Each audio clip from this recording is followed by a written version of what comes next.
Selling in the billions each year, Rainbow Mealworms is your one-stop shop for all your insect needs. Their quality feeders and A-plus customer service keep me coming back to support the health and growth of all of our animals. Visit them today at rainbowmealworms.net to place your order. What is going on, everybody? Welcome back to another Geeky Gecko Creations. Oh, it's not Breeder Feature Friday. Today is Monday, the Monday before, let's see, is it the Monday before Christmas? It is the Monday before Christmas. So welcome, everybody. Norman, good to see you. Wizard, good to see you. I'm excited. It's always fun to talk geckos. It's been a little busy around here lately, but pretty good busy. We're partnering with a shop in Arizona to sell our geckos, so that's pretty cool. I have some help to clean the rat shed now. That's really cool because that frees up a little time for me. So I was cleaning geckos.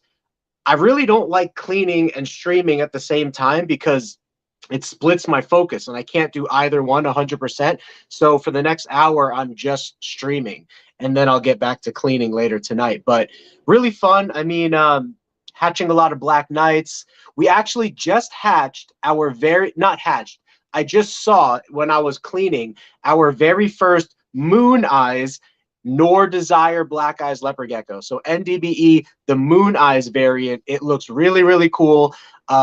Keep an eye out for the video that I release on Instagram about it. And then eventually I'll do a YouTube video on it. But the gecko craze, how's it going? Brennan, Yvette, thanks. It's really fun to talk geckos on Monday. You know, I really love being here, so I appreciate you guys saying that. Again, I'm all ears, so if you're new here, feel free to ask your leopard gecko questions. If you are used here, just kidding. If you're not new here, then you kind of know what we go through. I got no topics off the top of my dome, but you know how it goes. Sometimes I just come up with things and think about things. Let's see, what's new in the leopard gecko world? I listened to the full interview with Ron Tremper on Strengthen Leo's podcast. That was pretty cool. I would still like to get Ron on a live stream in the future. But Ron talked about being good friends with the guy who has the satin leopard gecko in the UK. Now, the guy in the UK doesn't really speak English, so I think eventually an American is going to get their hands on some of these scaleless leopard geckos, and that is really going to open up the door. If there's no health issues associated with that, like if there's no shedding issues and stuff like that, that poses a problem, which I actually don't think there will be, because the Coleonyx leopard gecko, which is in the family of leopard geckos, same family, different genus or different species, but the Coleonyx leopard gecko is the same way. It doesn't have rough, bumpy scales. It has smooth scales, and that's out here locally in Arizona and California, New Mexico, Mexico. So it's called the Western Banded Gecko. It is scaleless, if you want to look at it that way, very, very smooth bodied. And so if we could replicate that in leopard geckos, oh my gosh, that would be amazing. First of all, scaleless animals tend to be brighter and smoother, obviously. And so it would just offer the leopard gecko world a whole new palette of colors and textures to play around with. So Denise, how's it going, Denise? We're going to have Denise on probably sometime in January for an interview, and it'll be really cool to talk to her. Hyro, long time no see. Yes. Kaler's Aquatics. Thanks so much, guys, for sharing that to Reptails, and thanks for having me on Reptails a while back, and really good to see you guys back here as well. Code Red Reptiles, I don't know if I've seen you before, but hello. Okay, so Denise says that the Coleonyx is scaleless. So if the Coleonyx care is very, very similar to leopard gecko care. I mean, I have Coleonyxes right there in those big tubs. I set them up in natural tubs because I don't have to clean or deal with them as much. So they're in their own bioactive tub. One of those has like 7 males. The other one has 7 females. I don't want them breeding, so I don't mix the males and females together because I don't want to raise babies right now. Raising baby coleonyxes, they're very, very small. They require a different food type than what I'm feeding my leopard geckos. And so I have enough on my plate right now. I don't want to deal with breeding coleonyxes, but I did breed them before in the past, and all 14 of those are captive born and bred by myself, and they're really fun. The care is pretty much the same as leopard geckos. They're known for waving their tail in an S-like formation to sort of replicate a scorpion. If they grab hold of a scorpion, there's actually videos of this on YouTube. They'll shake it so fast and wind up killing and eating the scorpion. I didn't see them eat it in the video, but they definitely attacked it. And I don't know if they killed it in the video, but if you were to Google like Coleonyx leopard gecko, I'm pretty sure it would say that they kill and eat scorpions in Arizona over here in the West Coast. So country donks. I have a older female leopard gecko that laid 2 clutches in the beginning of the year. Then she stopped laying eggs the rest of the season. Do you think she will lay again? No. Older females, in my experience, they're gonna have less clutches, number 1, and less fertile clutches, number 2. So like we got this girl in our collection here that I think is she must be old. She must be like 13, 14 years old. And the last year that I bred her, which was last year, I got like 2 babies out of her, and the rest of her eggs were infertile, even though she was breeding. So I don't have a ton of experience breeding older girls, like girls over 10 years old. She's really my only girl over 10 years old right now, so I can let you know more in the future. Denise would probably know because Denise has been around a lot longer than I have, and she's probably bred females a lot older in general than I have. So if Denise, you have any input on that, let me know. But to my knowledge, the fertility of females is going to slow down, and then it's sort of hit or miss. You know what I mean? Ron Tremper claimed that he had a male that bred at 25 years old, so it doesn't appear that males have issues, but females, yeah, will. Send the coleonyxes to Ohio. Oh, cool. Code Red Reptiles, just started my 2nd year of leopard gecko breeding. Congratulations, leopard geckos is great. There's still a lot to do with them.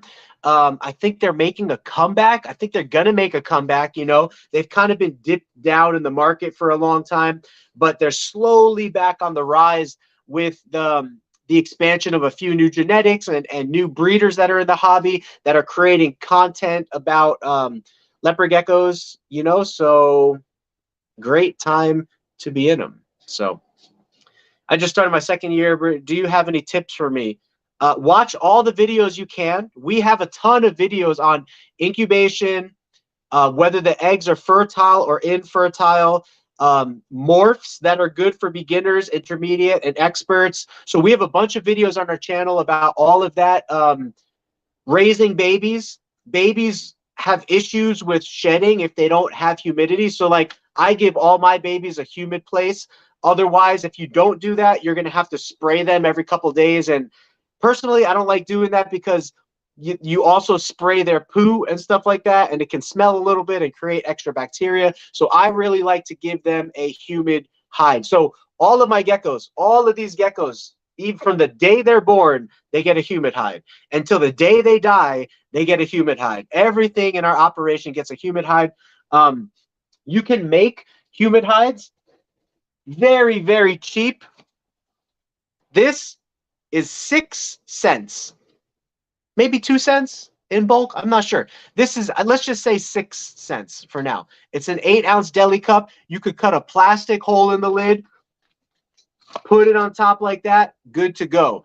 And if you put a paper towel leading to the top, the babies will be able to get up here. And then as they get older, you can remove the paper towel and they don't need the ramp anymore. The other option is cutting a door in the front. You see how I cut a door in the front? And then the lid would go on top of that. And that would be that. So you could use either option. Henry Hicks, happy Monday, man. Happy Monday. Monday before Christmas. I thought our special guest was coming on this Friday, but I completely biffed it. She's actually coming next Friday, but really excited to have her. I think she's going to be a great interview before New Year's. I already created the thumbnail, so if you don't know who that person is, you could check out the thumbnail and be surprised, you know. So yeah, Denise says she generally retires her girls at 7. You know, they can definitely produce after that, but the amount of production they have, whether it's worth your time or not, especially if you have a lot of geckos, it might not be worth your time. So it might just be worth retiring them, petting them out, using them for educational programs, those kinds of things. Jonathan is our dude. That's our guy right there. He's been helping us out, so appreciate you, Jonathan. Cool. For once, see, when I'm not cleaning, I can keep up with all of the questions. I wasn't always good at that in the past, even if I wasn't cleaning, you know, but that's pretty cool. So let's see. What else is new in Leopard Gecko world?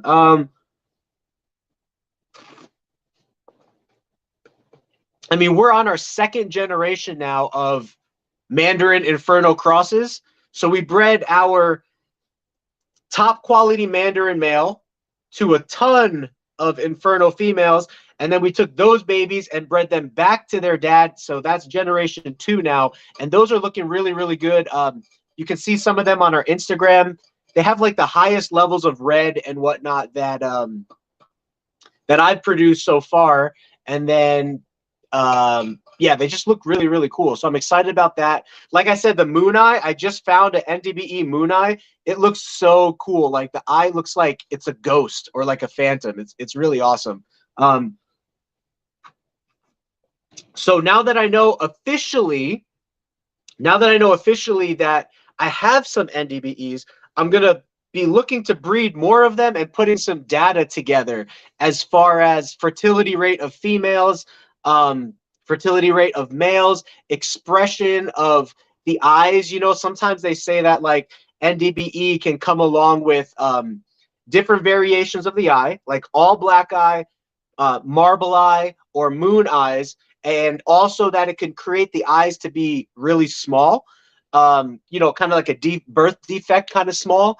So I'll be observing all of that and documenting that because I think that would be great information for myself to have as well as the hobby, you know. So Bull Tall, I'm here just for the Magma Stag Party, Legend of Lizard. Oh, so you know Magma then. Magma is our, yeah, $1,000 super high quality Mandarin boy, and he's probably bred 600 times in the last 2 years. It's pretty crazy. I just been putting his genetics to everything, and it's pretty amazing, you know. Eric, yo.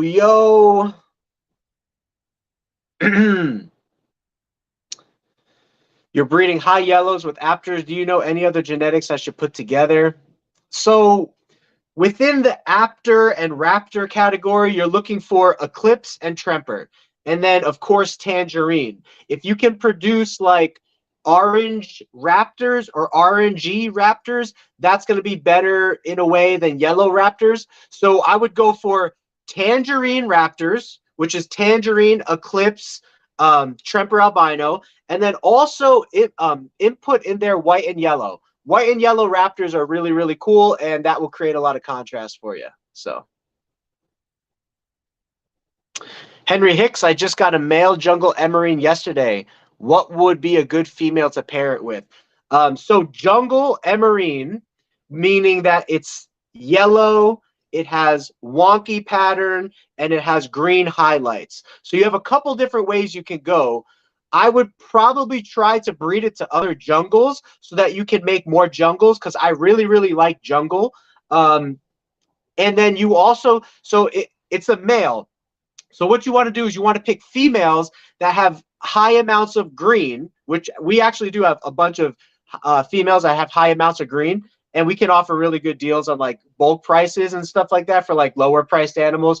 Even our lower priced animals are really good. They have a bunch of green in them because everything we breed over here has green in it, almost everything from the original lineages back. So I really like green. I really like emerine. So all of our bold stripe emerine, tangerine emerine, Mandarin green, Inferno emerine, all of that stuff I've bred together. So even the lower end byproduct of that, that's like, you know, $75 to $100. Even the lower end byproduct has high amounts of green. But that's what I would do is I would breed females that have high amounts of green, and whether they're jungle or not jungle pattern, that's okay, because if they're you'll produce both. You'll produce some banded, you'll produce some hypo, you'll produce some jungle, depending on what you pair it to. And it's always nice to have a mix of different things. But for sure, I would make sure that the females have green in them, or green in their lineage as well. And then you might want to mix in the white and yellow gene as well. Tangerine, emerine, white and yellow, jungle. That's kind of the wheelhouse you want to be in. Tangerines, emerines, white and yellows, jungles, and of course mixes of all of that. So those four things would be really good. Bam Bam, what's going on, man? I like the logo. Got the tangerine going strong. You got your first Turkmenicus a couple days ago. Interested who you got that from. That's really awesome. Yeah, I just stocked the reptile shop that we're working with here in Arizona, CMB Reptile. I just gave them a bunch of like fasciolatus and Turkmenicus stuff, so it's pretty cool to get some of that wild type, you know, fresh DNA bloodline crosses into their store, and so far selling pretty good. I mean, they sold 4 or 5 geckos within just 3 days of having our geckos, so I actually have to go back and stock some more for them this week. So, I mean, that's a good problem to have. But Turkmenicus is awesome. Turkmenicus is great for, I'm going to really try to get Black Knight Turkmenicuses, because Turkmenicus is a bigger gecko, and obviously we want Black Knights heading in the bigger direction. We also want Black Knights with fresher DNA, and Turkmenicus is as fresh as you're going to get. Turkmenicus, Fasciolatus, Afghanicus, those are as fresh as you're going to get. Montanus, you know what I mean? Those are all the interbreedable subspecies. But Turkmenicus, Fasciolatus, and Afghanicus are the most different interbreedable subspecies. They all have a little bit of a different hue and coloration to them. So those are the 3 that I like the most. You're going to start a Super Snow Tremper Albino Apter project this breeding season. Perfect. Super Snow Raptors are excellent. You know what I mean? Sexing accurately first time with size or age. So the number one thing, and I actually see a lot of people make this mistake, you don't want to look for the geckos. I'm just going to call it balls, because it's easier to think of it that way. If you guys are familiar with talking about geckos, crested geckos, leopard geckos, Leachianus geckos, Chihuahua geckos, you always hear them talk about the ball sack of the boy. It's not really a ball sack, but it looks like a ball sack. And what it is it's the boy's reproductive parts that are stuffed away in that sack. And leopard geckos have 2 of them that they can avert from either side. So if one gets injured, they still have another one that they could reproduce with.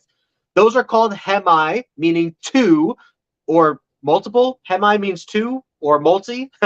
2 penes, hemipenes, multiple reproductive organs. So that's what leopard geckos have, and they fold up inside of this sack that actually looks like a set of balls on the leopard gecko. Now, when a leopard gecko is growing up, you don't want to look for the balls first. There's a better way to do it, because females can have bigger sacs than some females have smaller sacs, other females have bigger sacs, and especially when you pull the leopard gecko back, when you pull its tail back, every female that's like 3 to 4 months old, when you pull their tail back, it's going to show a little pouch that almost looks like a ball pouch. So it can be very confusing, and you could think it's a male, but it's not a male. The number one thing you want to look for at 3 to 4 months of age are the black pores. So if you're from the East Coast like I am, you would know that in the wintertime, the geese would fly south to Florida and the warmer temperatures, and they would always fly in a V formation. Well, in the same way, leopard gecko males around 3 to 4 months old, they start to develop a V formation of about 20 black dots. These dots are very small. Sometimes it's really hard to see, and you have to wait till the gecko's like 4 months old to see it, but you could start to see it sometimes around 3 months old. That's what you want to look for. And if you don't know what that looks like, do a Google search right now. Male versus female leopard gecko, and you will see the black V. That's what you want to look for. That's the number one sign of males at 3 to 4 months old. Because females will never, I've never seen a female that has black dots, but I have seen females at 3 to 4 months old that look like they have balls like males, but they're not males. They're just females with a bigger sac, and that's it. You know what I mean? And so you don't want to look for the sac. You want to look for the V at 3 to 4 months old. Once the gecko is 6 to 7 months old, without a shadow of a doubt, you should be able to tell. The males will absolutely have bigger sacs for the most part. Sometimes girls' sacs will match the males a little bit, but you always look for the two checklist confirmation. The pores, number one. If they got pores, I can almost guarantee you that's going to be a male. But number two, you check for the sac. So pores first, then the sac at around 3 to 4 months old. That stuff can kind of start, coming to sight there. So I would love to see the day when leopard geckos are completely green. Same. Actually, the guest that we're going to have on in 2 weeks, she has some pretty green geckos that are tied to the ghost morph. And if you missed our interview with Dragoon Gecko from Germany, she was talking about how the ghost morph is sort of like white and yellow, except it makes animals greener. The greenest animals she's ever seen are ghost. And we're going to be talking to one of the largest breeders of ghost leopard geckos in the entire world, Geckos by Sophie, not this Friday, but next Friday. That's going to be an earlier live stream since she is in Switzerland. That's going to be 12 o'clock Arizona time, which I think is like 2 or 3 o'clock Eastern time. And it's like 11 a.m. Western time, and probably like 1 o'clock Central time. So anyway, it'll be recorded. It'll be live if you're able to make it. If you're not able to make it, you could watch it back. But she is one of the top G breeders of leopard geckos in the world, and she has the only Black Knight ghosts that I'm aware of, and her Black Knight ghosts actually look like more greenish. If I'm remembering correctly, you could check out her Instagram. Cool stuff. It's going to be a good conversation. How you doing, Nova? Okay. I don't care what side of the political line you lie on or controversial line you lie on when it comes to different topics, but I am obsessed right now with the Andrew Tate theme song. So why was I thinking of that? Because I called her a top G. I called Sophie a top G. Anyway, if you don't know who Andrew Tate is, you can look him up on YouTube. He's almost been deleted off of every platform, but he's not going to go away because a bunch of content creators have clips of him and they're just releasing all of his clips. But anyway, I won't share my personal thoughts on him, but I think it's a pretty I like the content. I think it's funny, and people kind of assigned a song to him that's actually a really, really good song. It's like this classical French song. You got to look it up. Andrew Tate theme song. Look it up on YouTube. Listen to it. Anyway, I saw some YouTube shorts and clips and stuff saying that he's actually going to fight Jake Paul, which would be absolutely insane because Andrew Tate is actually a former kickboxing champion. However, Jake Paul and Logan Paul, they've been beating up some old champions. Now, these guys are old, right? Like, I think Logan Paul actually beat Floyd Mayweather, but he's got like I think he's got like 30 pounds on Floyd Mayweather, or 20 pounds maybe, and of course like 20 years younger, so that's not saying a lot. But at the same time, these guys, if you don't know what I'm talking about right now, these are celebrity boxing matches. That's pretty funny. I don't normally get into any of them once in a while. But the one that I really do want to see is Andrew Tate and Jake Paul, because I think that would be pretty funny. Jake Paul's an athletic dude. You can't deny it. Jake Paul and Logan Paul, the both brothers, they're athletic guys, and they're knocking people out, and they're doing some athletic stuff. But Andrew Tate is not that old. He's only 35, so he's not like 50 like Floyd Mayweather was when he fought Logan. And Andrew Tate is a 2 or 3 time world kickboxing champion. So I think he's going to put up a pretty good fight against Jake. It'll be fun to watch for sure. I don't get into much of that stuff, but I think it'll be cool. Andrew Tate, Top G. Anyway, yeah, that's his nickname, Top G. I don't think the dude is super bad. I think some of his ideologies could wind up hurting people if applied in the wrong way. I watch him for humor, not necessarily to follow what he says. I watch him because he's funny, and at the core of who he is, I think he's a caring person. You know what I mean? As far as playing the hand that he was dealt in life, and I'm pretty sure he works with charities and stuff like that, and he doesn't seem to be a super he doesn't seem to be an evil person, right? I mean, in this world there are top gecko, top G, top gecko. Yeah, Sophie is a top G. She is a top gecko, leopard gecko breeder. Anyway, he brought up a pretty good point where, you know, and I will say this will be my one point about Andrew Tate, and I'll move on unless you guys bring up something else. He brings up a lot of good points about hypocrisy. You know, a lot of people accuse him of taking advantage of his position of power, but governments do the same thing, and so do social media platforms. So why should Andrew suffer for taking advantage of his social media platform, but government shouldn't suffer, or social media shouldn't suffer? And there's a really good example that he gave, which there's many examples, but the one example that he gave was, you know, the things that he was saying were deemed controversial, and he was canceled from TikTok, YouTube, Instagram, Twitter. He was banned from all of those things, when the things that he was saying was not as bad as some of the stuff that doesn't get banned. You know, for example, like he gave the example of Lil Nas's music video, where Lil Nas was like twerking on the devil and like worshiping the devil and stuff like that. And that doesn't get banned.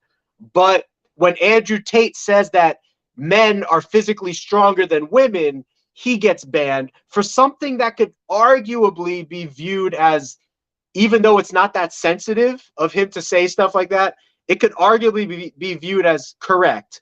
But on the other hand, the social media stars that don't get banned, they're like worshiping the devil and promoting just this like crazy adulterous lifestyle.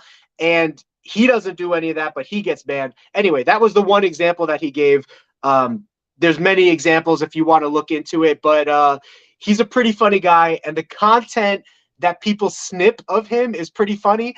And the most recently, what's most funny about him is his theme song that is shown in like so many different funny memes of him doing things and other people doing things, and it's just funny on YouTube right now. So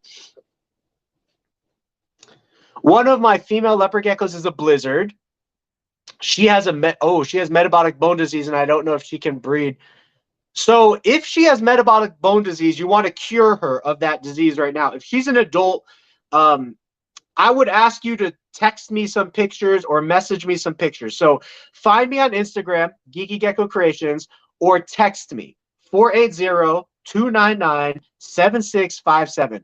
I would like to see how bad her MBD is, and I could help you possibly take corrections to fix her MBD. Maybe Denise could tie into this, but if MBD is fixed as a juvenile, I don't foresee any issue of the gecko having egg productivity problems later on in life. But if the gecko is an adult and has MBD, its spine might be bent in a certain way that might prevent it from laying eggs, and it might get egg bound and die. So those are things that you need to be careful of. It's hip bones, right? Like women have wider hip bones than men so that they can deliver the baby. If that's the same physiologically for a leopard gecko and its hips are contorted or distorted because of MBD, then that could wind up causing issues for the eggs to pass through the gecko, and so you might not want to breed her. Those are things that we need to address or be concerned about. But first, I would like to see pictures of her and see how bad she is, if she's completely cured or whatever the case is. It's rigged. We won't know Logan Paul is legit till they box someone legit. Yeah, I mean, all the drama and all of that is definitely rigged. I don't know if the fight is rigged. For example, when these guys are getting knocked out and stuff like that, I doubt that they are holding themselves back to get knocked out. Like I honestly think they're fighting their best fight, but they just lose. But what is rigged is like the drama between people and stuff. You know, that's just typical boxing and MMA. They kind of hype up this drama. Now, I do think some drama can exist between people, but I think a lot of the drama is to obviously get pay-per-view and get money and all that kind of stuff.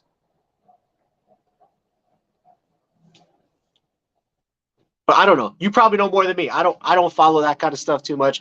And that's just kind of what I think. What's funny is the cancellations did nothing. He was still as famous as he was before. Yeah, and now everyone is clipping pictures of his Bugatti and putting it and mixing it with his theme song and stuff like that in video games and stuff. At first, this was my first thought. I watched his Bugatti video. He mentioned, I don't know if this is true, but he mentioned that not just anybody can buy Bugatti. Like, even if you're rich, Bugatti might not sell you a Bugatti. There's a very limited amount of Bugattis that are made every year, and they want the correct people that are in the correct circles to own their vehicles. So Andrew Tate was not in the correct circles, even though he had money, but he sold himself and he convinced them, this is what he says, he convinced them that he will be the best thing for the Bugatti brand, to market them and advertise their vehicle. And at first I was like, I don't know about that, because if Bugatti has a certain image that they want to maintain, they don't want a certain person that has negative connotations attached to them to represent their car, right?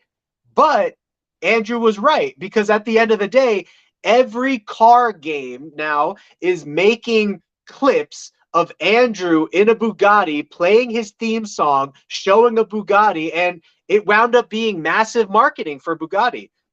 I don't know, you know, if Andrew Tate turns out to be like a serial killer, cannibal, mass marketer, I still think Bugatti would sell well. It would have to be something that is like considered really, really heinous, you know, like child crimes or stuff like that, where it would be a bad look for Bugatti if Andrew turned out to be that. But if Andrew doesn't ever get convicted for like heinous crimes, like against children or against families or whatever the case is, I think Bugatti is just gaining a ton of popularity off of what he said he would do. So I kind of didn't know if it would work at first, you know, but turns out it worked, you know.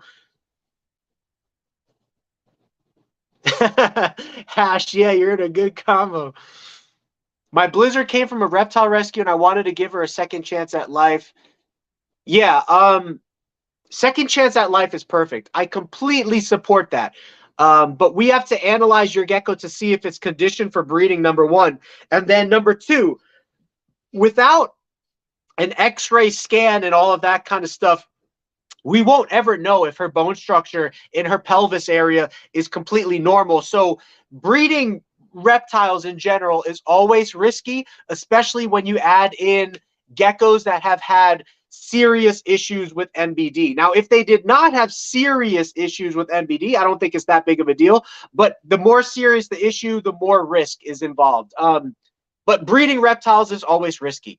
Babies will always die. Females will always get egg bound. Not always, but you know what I'm saying is there's always a chance for that, and it's going to happen at certain times. And so if you want to put your animals through risk, then you can breed them.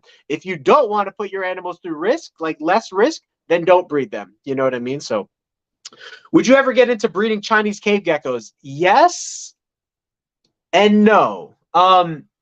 They look really, really cool, but I don't know if they're as easy to breed as leopard geckos. And black knight leopard geckos look very close to Chinese cave geckos, and leopard geckos are easier to hold and handle because they're bigger. So for those reasons, I don't think I will ever get into Chinese cave gecko breeding, but they sure look wicked cool. My Blizzard girl does have a slight arch in her back and weird bent legs that I would probably avoid it because any little physical ailment of hers could potentially cause her to get egg bound and die at a higher risk than a normal leopard gecko that doesn't have a slightly arched back and bent legs. But send me pictures because I want to see if she's currently struggling with MBD or if she's healed and her bones healed in a fused position. Does that make sense? So I need to see a video of her walking and some pictures of her. You know what I mean? That would help me. But to cure her of MBD, just start giving her calcium with D3 with her food. So have a little bowl in her cage that is escape-free dish. Put some mealworms in there. Put some calcium with D3 in there, and you should be good to go. The mixture that I recommend personally, and everyone's going to have something different, is we use 1 part osteoform for every 3 parts of Vionate for pets. Both of those could be bought off of Amazon. And we have videos on supplementation talking about this in detail, but you do need calcium with D3 in that girl's diet just to ensure that she's getting the proper amount of calcium. So does a leopard gecko have to breed to lay eggs? No, they'll lay infertile eggs sometimes without breeding. I've been watching your stuff for ages and been wanting to breed, but still have questions. Tarantulas are cool. I heard that they are prone to shedding issues where they can die. So just kind of look into that and just be careful with that, because otherwise tarantulas are really cool. They come in blue, they come in pink, they come in giant, they come in small, they come in, I don't know, orange. They come in a lot of different colors. You know what I mean? So I'm looking forward to this season for some nice clowns and firebolts. That's awesome. I'm looking forward to some clowns too. This will be my first season producing pure clowns, and then I also have some Inferno clown crosses. Yet I always like Tokay geckos. They look amazing, but you can't really handle them. They have a different style care. So right now, I want to focus on what's going really well for us. And leopard geckos are going really, really well for us. We're producing some amazing animals. We're selling some amazing animals. We're starting to vend more shows. We're starting to get more sponsorships. We're starting to get more traction on social media for leopard geckos. So all of this is going really, really well. If I start to detract some of my attention away from that, you know, there's a saying. Actually, I don't know the saying. Maybe some of you guys don't know the saying. Norman Davis, you probably got some good sayings in you, man. Drop them in the comments. But you could either be really, really good at a few things, or you could be not so good at many things. You know what I mean? Right now, I want to be really, really focused on a few things, because every time I add something new to the equation, even though I love reptiles and I want to have a bunch of reptiles, I want to have caiman lizards, I want to have pygmy monitors, you know what I mean? I want to have tree monitors. I want to have all this stuff. But the more as a breeder that I divert my attention right now at this critical point in our business, the higher the chance that I'm not going to do as well as a business, and the higher the chance that I'm going to slow my business productivity. So I don't want to do that. So I want to stay focused on the leopard geckos for now. And as that scales to a point that becomes self-sufficient with possible employees and those kinds of things, then in a facility is very important. We're almost maxed out in my house right now, and especially if Whitney and I want to have kids, we need to get the animals out of the house, because the dust and all that stuff, you can really just you can really sense it, you know what I mean? And we need to open up these rooms for kids and stuff like that if that was the case. So I need to get a place, a warehouse, a facility. Yeah. I think inverts are cool. I'm a tad terrified of them. I saw some centipedes on sale for 700. Yeah, inverts are really cool. Isopods, centipedes, tarantulas, they're really taking the market by storm. How's it going, Lisa? Lisa, good to see you. Oh, Bam Bam doing some videos on his social media. So Bam Bam, I don't know. Okay, don't hold me to this. Okay, but I was gonna see if maybe you were free for a live stream this Friday. If I have time to do a live stream, and you and I can get together and discuss a time that would work, maybe an hour or two. But it would be cool to talk with somebody new like yourself that is also making some big investments, and to get an idea of what you're looking for, what you're looking to get out of leopard geckos, and the steps that you're taking to get there. It would be really awesome to see that. So we might have our first new breeder on the block this Friday, and I wanted to see if Bam Bam would be free to do that. If not, we could always choose a different Friday. This week's really busy as well, so I need to see how this week is stacking up. But if you're willing, then talk to me and message me, and we'll see if we can get together and make that happen Friday. So yeah, I do like when geckos can be housed in groups. So if you're saying tokays can be, that makes breeding a lot easier. The pink gecko is on our Instagram.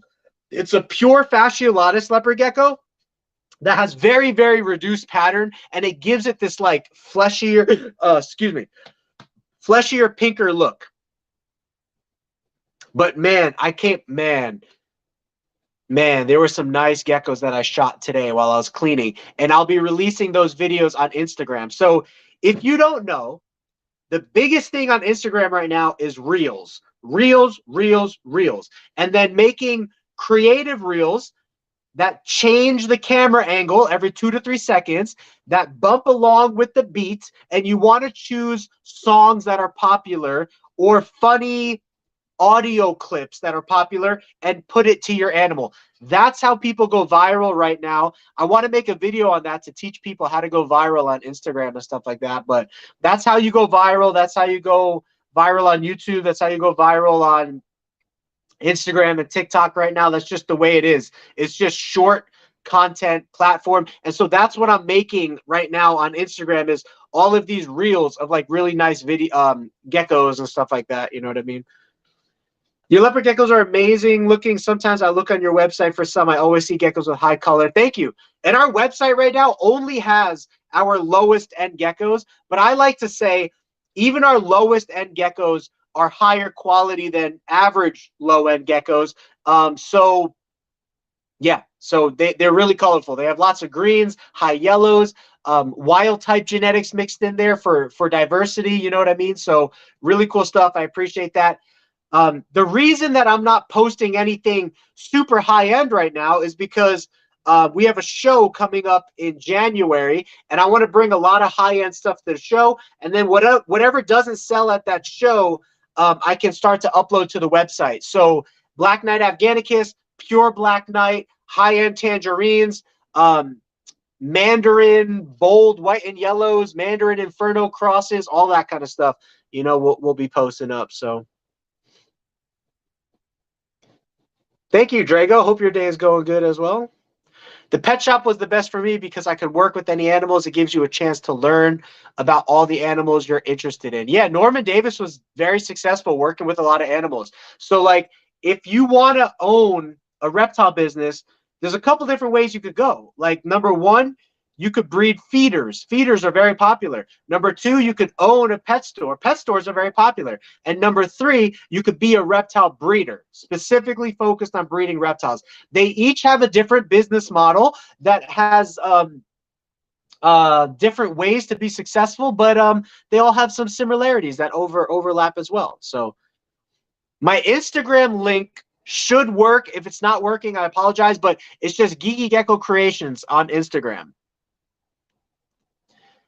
Jaden Jones. So that male that I thought wasn't going to breed for me finally bred. Awesome. That happens. Sometimes males are, they get rejected by the females and they feel sad, or they mope around and they don't want to breed the next time. Whatever the case is, males can be slow breeders sometimes. That's why if you have a good breeding male, he is worth his weight in gold, because sometimes males are not good breeders, even if they're high genetics. So thankfully, our Black Knight male and our highest quality Mandarin Tangerine male, they're both really, really good breeders. So they both bred hundreds of times over the last couple of years.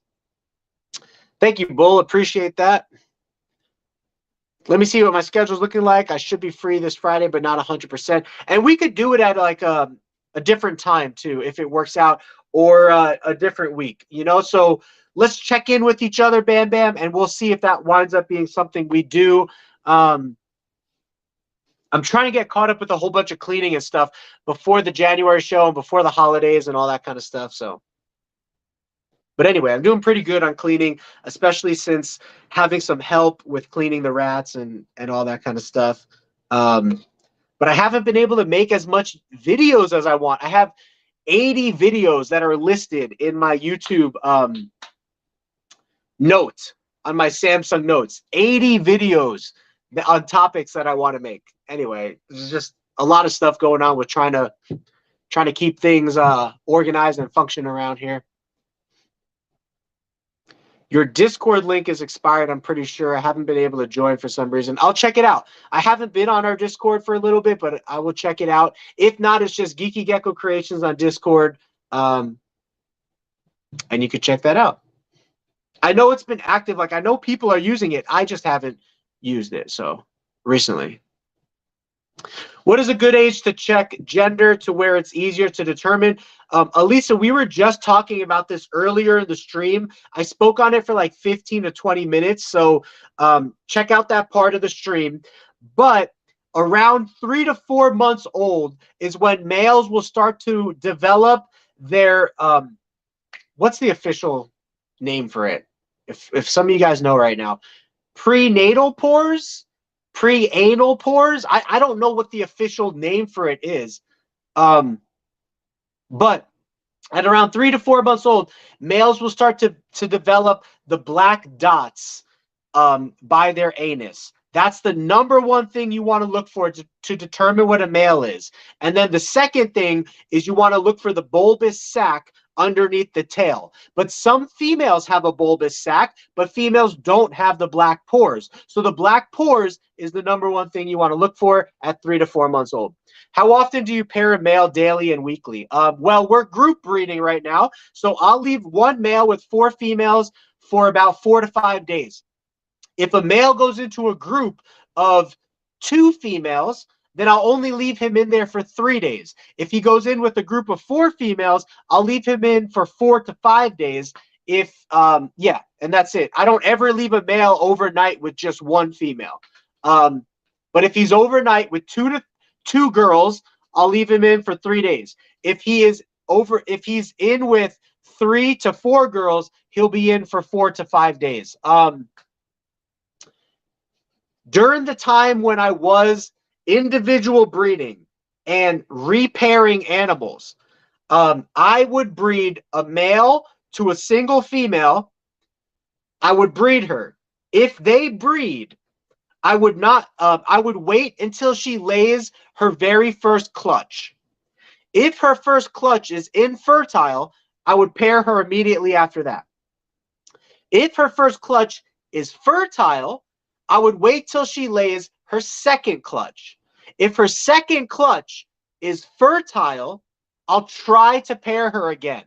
If she rejects the male, okay, she rejects the male. If her second clutch is infertile, I will try to pair her again. So I pair her after every other clutch or after every infertile clutch. And this is to ensure that she gets the most amount of sperm inside of her so that she can have the most fertile clutches. She might not pair with a male. You might try to pair her again. She might not pair with him ever again for that season. And that is okay. But at least you tried. Does that answer your question? Let me know. If not, then I can readdress it. Yeah, after the show, the website should definitely have some pretty cool geckos on it. One of my male leopard geckos, I do not know the more for color, yellow. Yeah, send me a picture, JSC, on Instagram or text me 480-299-7657, and I'll give you an idea of what genetic it is. But if it's yellow with a little bit of green, anytime there's green, that's called emerine. And if they have a purple tail and has eclipse eyes, well, if it has eclipse eyes, then it's probably eclipse, or it's snow, or it's NDBE, or it's marble eye. But the most common is eclipse. So I would need to see a picture of it to see exactly what it is. But Code Red, I'll check out your pictures you sent as well. Yeah, the vents, the vent pores, I guess that's what they're called, vent pores. I need to look this up on Google. But snowing right now, that's awesome. I'm in Arizona. I don't get much snow anymore. But when I was in New Jersey, it was awesome to get snow, and I always loved snow days, getting snowed in and not having to go to school. You won't see your geckos for almost a month. Oh, so they actually do brumate when it snows, even if you don't change the heat. I'm interested in that because I get a lot of questions of that. I don't deal with that here. I keep my rooms a certain temperature.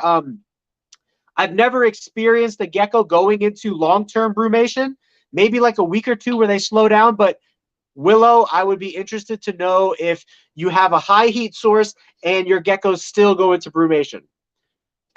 My opinion on Murphy's patternless, somebody asked this last time, and I went into this long explanation, but my opinion on Murphy's patternless is it's really, really cool for beginners.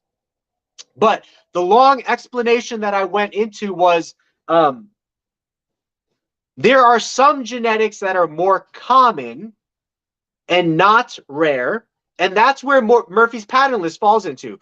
When you first come into the hobby, Murphy's patternless looks really, really cool because it's something different. It completely wipes away the pattern. It's really awesome. They're inexpensive. They're a genetic trait that is recessive, so I think it's amazing for new breeders to experiment with. But the older you get in the hobby, the more experienced you get, you start looking for more expensive genetics, rarer genetics, harder to produce genetics, and Murphy's patternless doesn't quite fit into that, with the exception of sunset Murphy's patternlesses, which is like tangerine Murphy's patternlesses, and then apparently Murphy's patternless Bell albino is almost impossible to create. That's what I heard on some guy's podcast that I used to watch. I don't really know because I don't mess around with Murphy's patternless, but he was saying that it's really difficult to produce Murphy's patternless Bell albinos. So there might be something going on genetically there that is not allowing it to happen. But anyway, that means it's rare to produce. And if you can produce one, it can be pretty high in price tag if people are looking to make them. But people need to be looking to make them. Even if the vast majority, okay, there's two ways to be successful in breeding reptiles, and let's just take leopard geckos for example. The two ways you could be successful is you could appeal to the masses.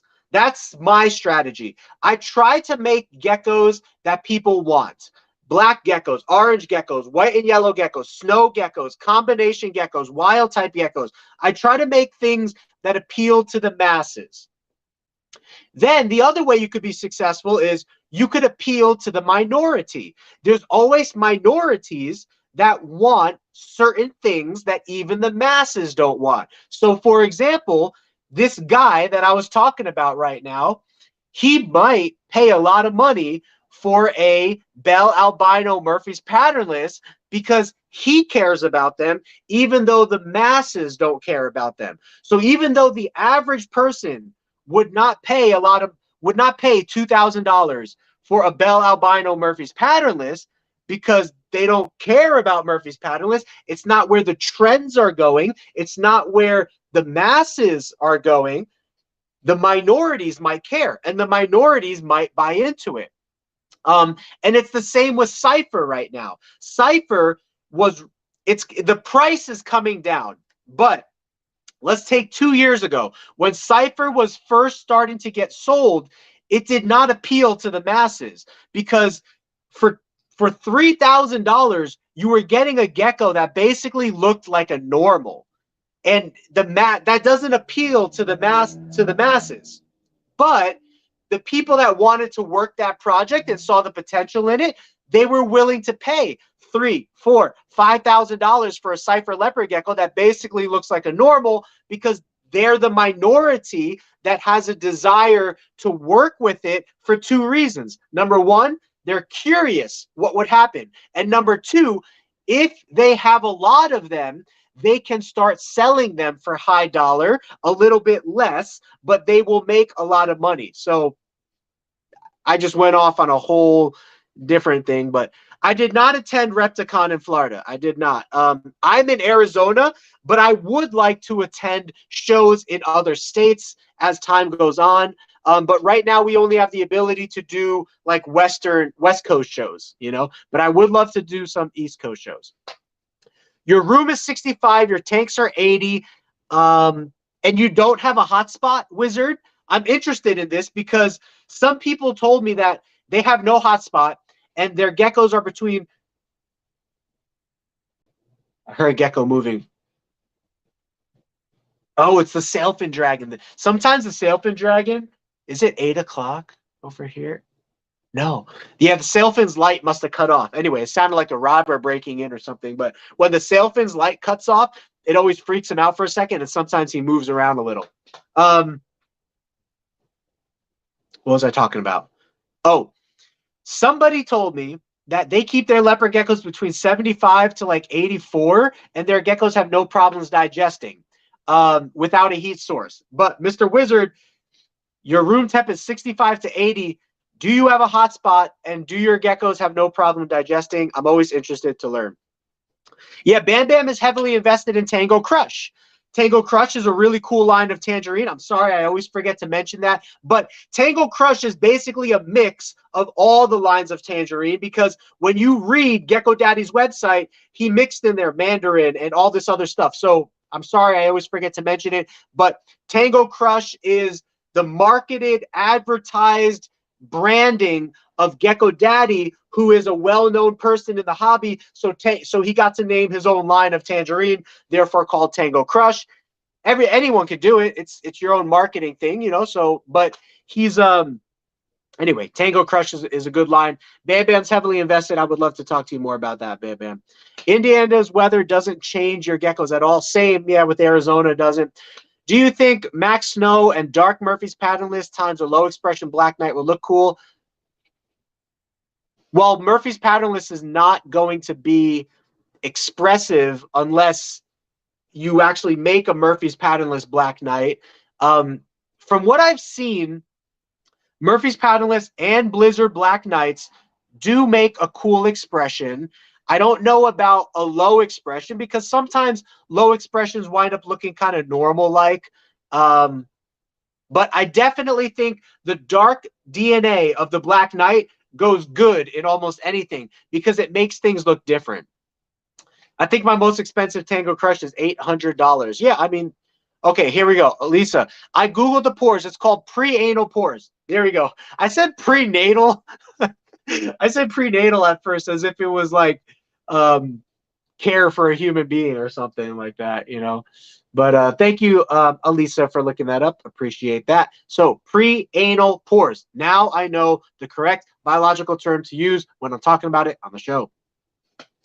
My advice for smaller breeders like you is pick 2 or 3 projects you want to work and work it. Cypher is definitely, yeah, now you could get a Cypher female for like $1,000 or cheaper. It's pretty crazy. So let's talk about market for a second. The leopard gecko market right now, like I said, is not in the best place.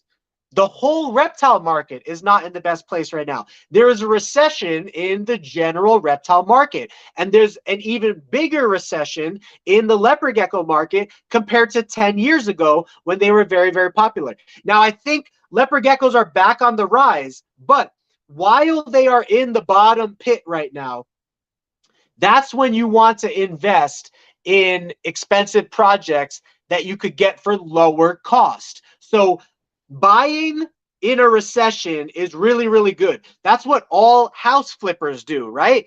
They buy cheap, and then when the market rises, they fix that house up and they sell expensive. And that's the same with leopard geckos.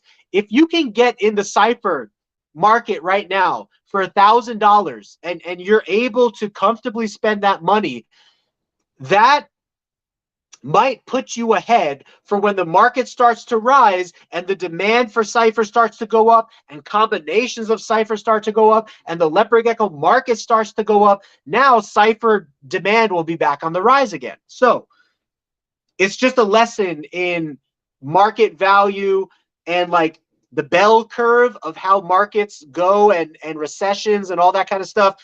It's always good if you can afford to buy in a recession. You're going to get the best prices and you're going to have the most availability to pick out the animals you want because less people are buying, and it's a better time for you to have opportunity to get a better investment deal, you know? So anyway, this is a good time to buy high-end, expensive animals because they're tending to sell for a little bit less right now. The thing with leopard geckos that's a little deceiving is we don't know if the leopard gecko market is going to boom again. We can assume that it will based off of the past. You know, markets rise and fall, rise and fall, rise and fall. That always happens with every hobby and every business. But we don't know what the leopard gecko market's going to rise to or if it's going to rise as high as it was in the past. So I'm not saying go out and spend your 401k, you know what I mean? But what I'm saying is if you have spare money in a recession, you can oftentimes find very, very high-end animals for low cost. And that's when you want to buy. Oh my gosh, you asked the question. You asked the question. Who is cuter, leopard geckos or African fat-tailed geckos? Okay, look. Let me take a sip of water here.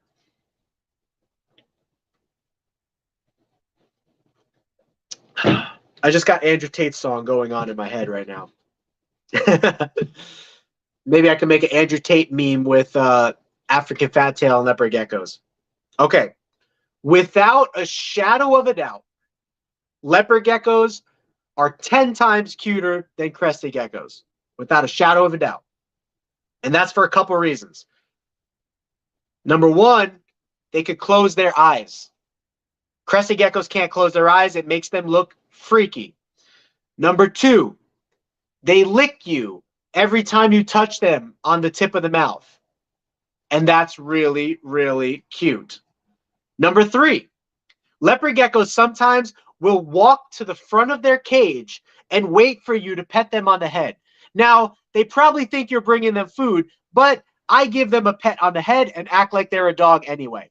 Then I also give them a pet underneath the chin and act like they're a dog. So, for all of those reasons, leopard geckos are 10 times cuter than crested geckos. But when I see an African fat-tailed gecko's face, my heart melts a little extra degree than when I see a leopard gecko's face. So let's take personality out of the equation. Let's take body out of the equation. Or let's take physically holding them out of the equation, because I've actually never held an African fat-tailed gecko, so I don't know what it's like. But let's just take a picture for picture. a leopard gecko picture versus an African fat tail picture, as much as I love leopard geckos, and I would choose leopard gecko breeding and keeping 1,000 times over before fat tail keeping and breeding, I have to admit, an African fat tail face is cuter than a leopard gecko face. I can't believe I said it, but I just said it. So, will I be working with African fat tails in the future? Maybe. There's a couple of reasons I don't like them right now. Number one, I've never had them, but I heard that they're harder to get to eat mealworms. Number two, they take longer to grow. Number three, they have less babies. Number four, they require slightly different temperature zones, which is not that big of a deal for me because I do everything ambient temperature anyway, and I think they would be perfectly fine with that. Those are all the reasons not to. Here are the reasons to get into African fat tails. They're really, really cute. They're different than leopard geckos. They have different morphs than leopard geckos. They're more expensive than leopard geckos. So arguably, they're more rare than leopard geckos, and you can make a little bit more money off selling them than leopard geckos. But the minute they become more popular, then that's when that's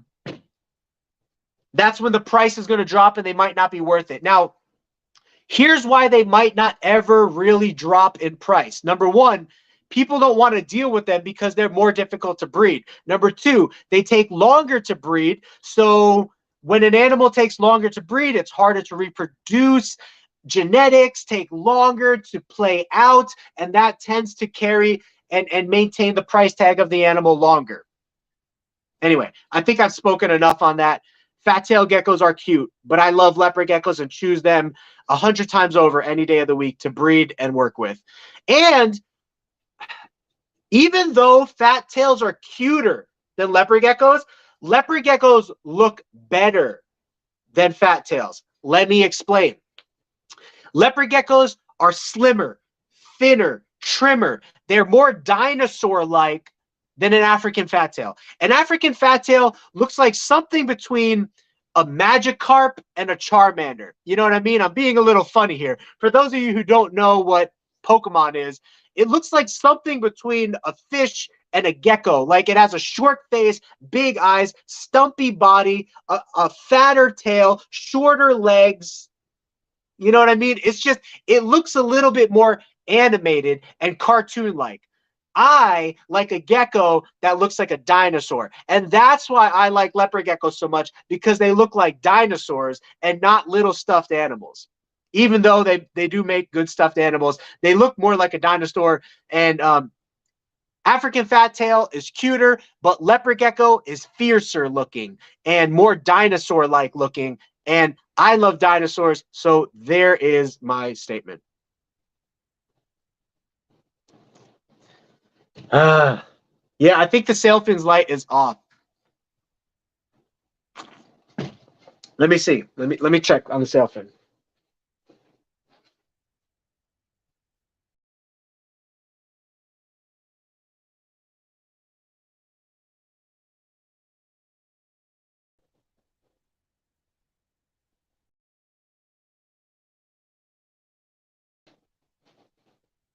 Okay, for now, I'm just going to leave the sailfin alone because his light's off, and I don't want to mess with his timer thing. I usually use my phone to turn his light on and off.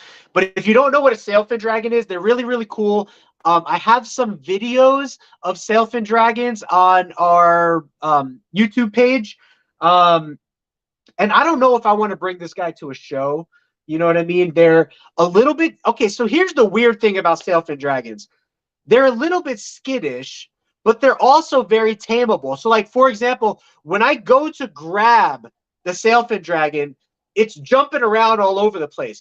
But once I put it on my arm, he runs to the top of my shoulder and just sits there. Or he'll run to the top of your head and just sit there. So I totally think that they are trainable if you work with them. And if you follow any Indonesian sailfin dragon breeders, their name is Hydrosaurus. How cool is that? Their scientific name.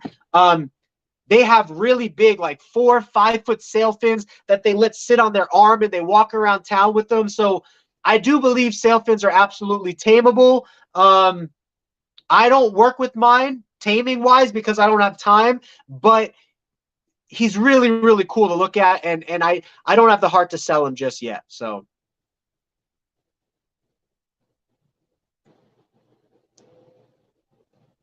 how did my questions just jump all the way to the top?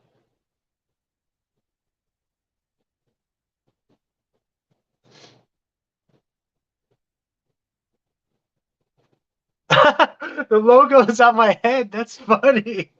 Oh.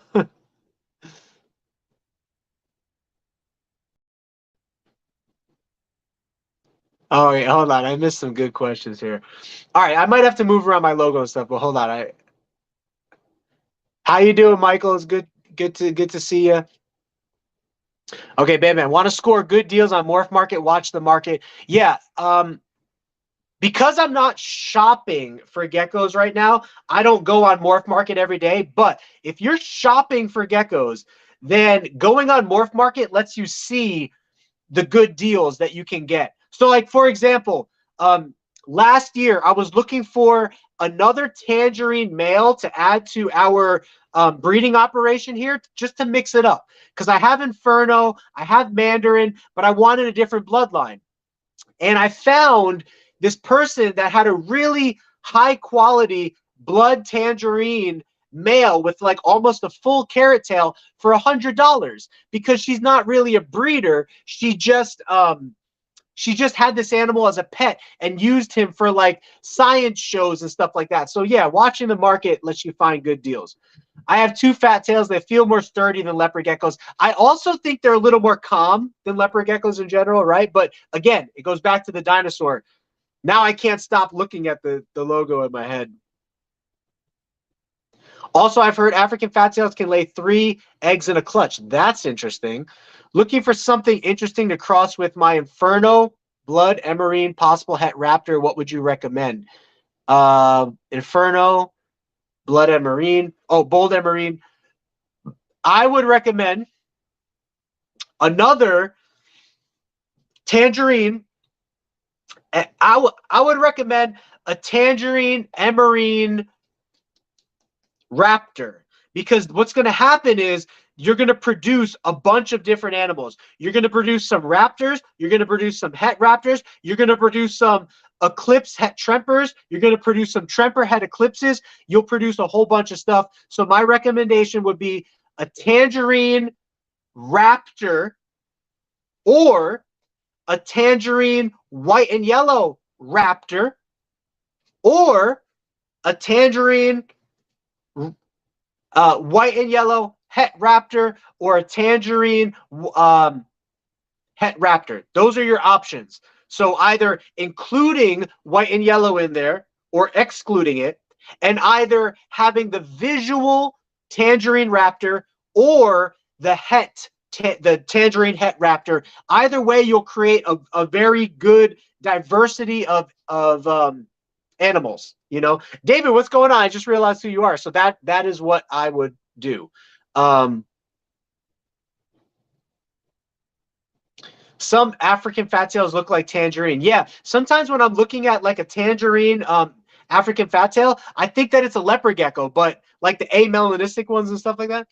Magikarp is your favorite Pokemon, not even Gyarados? That's interesting. But Magikarp's cool. He's cool. I didn't notice if leopard geckos have a better smile than African fat tail. I need to take a look at that. I understand the sponsor's logo at the top of the page, but the logo on your forehead is distracting. I will move it. I will move it. I appreciate that. Did you know that some people crossbreed leopard geckos and African? I did not know that. I think I saw. So I am a big supporter of hybridization. I love crossbreeding all of the subspecies of leopard geckos. So Afghanicus, Turkmenicus, Fasciolatus, and Macularis. I love breeding them all together. Now that is one species and subspecies. When you start going to different species, like African fat tail and leopard gecko, You just got me really excited right now. I would love to see what that looks like. I'm going to try for that in the future. I did not know anyone's doing that. If you know who's doing that, let me know because I want to study their work. But imagine, just imagine if we could cross the genetics of African fat tails into the genetics of leopard geckos. We could have Oreo leopard geckos. Like, that is absolutely insane. I love hybridization. I know there are some people that don't like it. I absolutely love it. I think it's really, really cool when you take the best features of two different species and try to mix them together and create something awesome. I know it's not for everybody, and I'm not saying that everybody should do it, but what I'm saying is personally, I love it. Like recently, Tiki's Geckos was showing how he was breeding lily white crested geckos to Chihuahua geckos to try to create the lily white Chihuahua mixes. And he was looking to see if that could be a cure for the super lily white, which produces dead animals, to see if the super lily white Chihuahua would actually produce a living animal. So whenever you're mixing and matching genetics like that, it creates really cool opportunity. And that's even what Dr. Longgown Guo, that did the lemon frost study, that was what he wanted to see. He wanted to see wild types and outcrosses bred to the lemon frost genetic to see if it winds up cleaning the genetic, because whenever you're mixing genetics like that, you never know what you're going to get. You could get some really cool stuff, and some really awesome stuff can happen with DNA mixing. So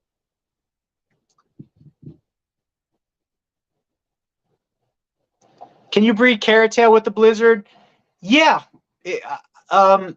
Blizzard, to my knowledge, will remove all of the carrot tail, except maybe just a little bit. But Murphy's patternless will show more carrot tail, I believe, than Blizzard would. So if you want carrot tail in a patternless animal, Murphy's patternless is more your way to go. And I believe they even call that the sunset leopard gecko, is like a tangerine Murphy's patternless with some carrot tail. So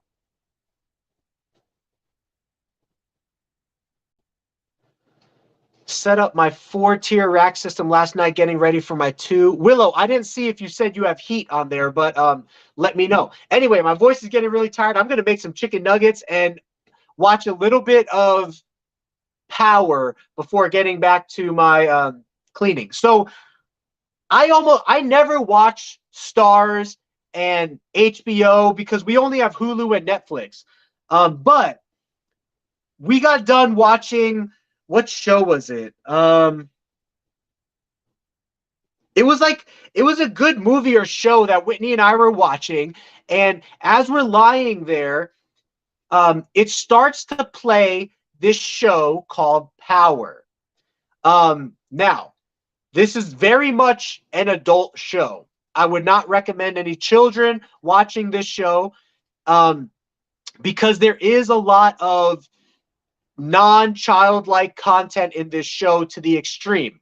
I just fast forward through some of that because I don't want to see it. I think they go a little bit more extreme with showing relationships and body parts and all that stuff that I would personally like to see or recommend for people to watch. But the plot line is absolutely amazing.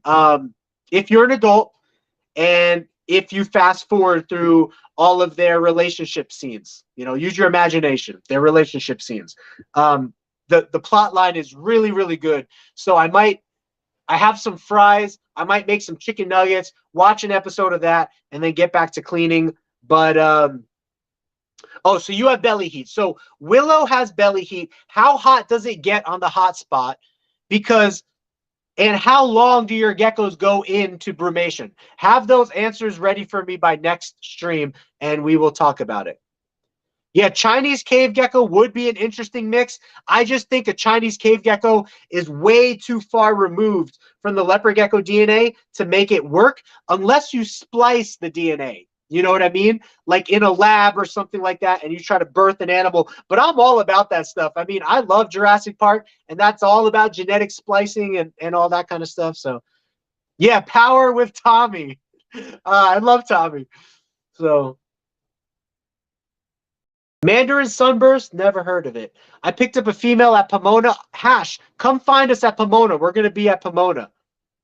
I never heard of a sunburst, but check it up. Look up like sunburst leopard gecko. You might be able to find it. Sometimes people come up with their own names. You know what I mean? So I love you guys. I'm going to get this logo off my forehead. I'm going to get some chicken nuggets in the oven, watch an episode of Power, and get back to cleaning. So this Friday, me and Bam Bam might be live. And then next Friday, we have Geckos by Sophie. Have a happy Christmas. This is the last week before Christmas, so try to enjoy your work. You know, make the best of it. Work for your work. Don't let your work work you. You know what I mean? Enjoy what you do. Be happy to be alive. Be happy to be working with the animals you're working with. Get rid of excess animals. If it's stealing your joy, it's not worth it. Just work with the amount of animals that allows you to be happy and have a balanced life. Unless you're a breeder like me and you need to have an unbalanced life. But I love you guys. I'll see you in the next one. And until then, have a geeky gecko great day. Peace.